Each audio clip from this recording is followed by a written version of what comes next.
Around the world, we're seeing democratic backsliding accelerate, not as isolated incidents, but as part of an increasingly interconnected pattern.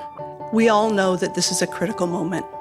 And yet, while this global authoritarian wave is strong, we believe the demand for democracy and the will to create more just and inclusive systems is stronger.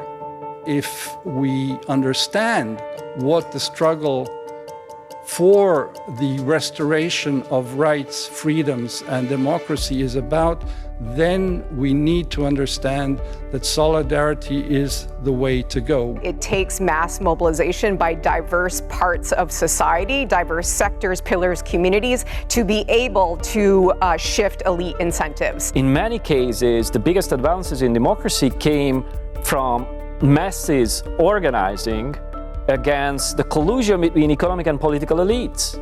Once you lose that kind of ability of masses to organize and force economic and political elites to compromise, that's when democracy gets into really big trouble. If citizens have to think twice, have to think 3 times about engaging in legal acts of opposition, you're no longer living in a fully democratic regime. And as shocking as it is to both say and hear this, I think we're already there in the United States. We got here because our institutions are not responsive to real people's needs.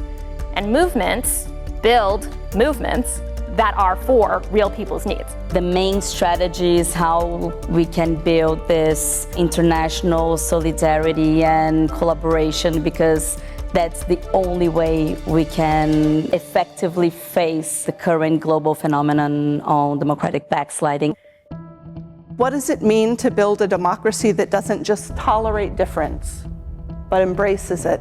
As an African, the first thing that I always lean into is that storytelling existed for so many years. Our forefathers, our communities, that is how we learned, and that's how we, came together to be able to imagine the future, to solve issues that we have, and to make sure that everybody is included in one way or another. If we embrace our superpower of what is multiculturalism and what it means to have standards and what it means to make demands on an inclusive society, what we've been able to demonstrate as Americans is that when we do good policy, and even when we do bad, it does have a spillover effect in the rest of the world.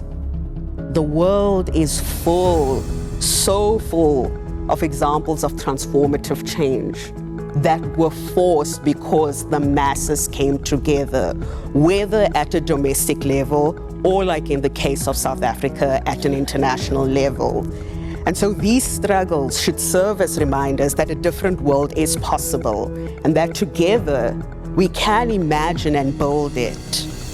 This is a fight, perhaps the fight of our lifetimes. I hope that if you take away anything from this afternoon's convening, it is the Charles F. Kettering Foundation is clear-eyed about the need for that fight to happen through the collective efforts of minds in agreement that democracy is something worth fighting for.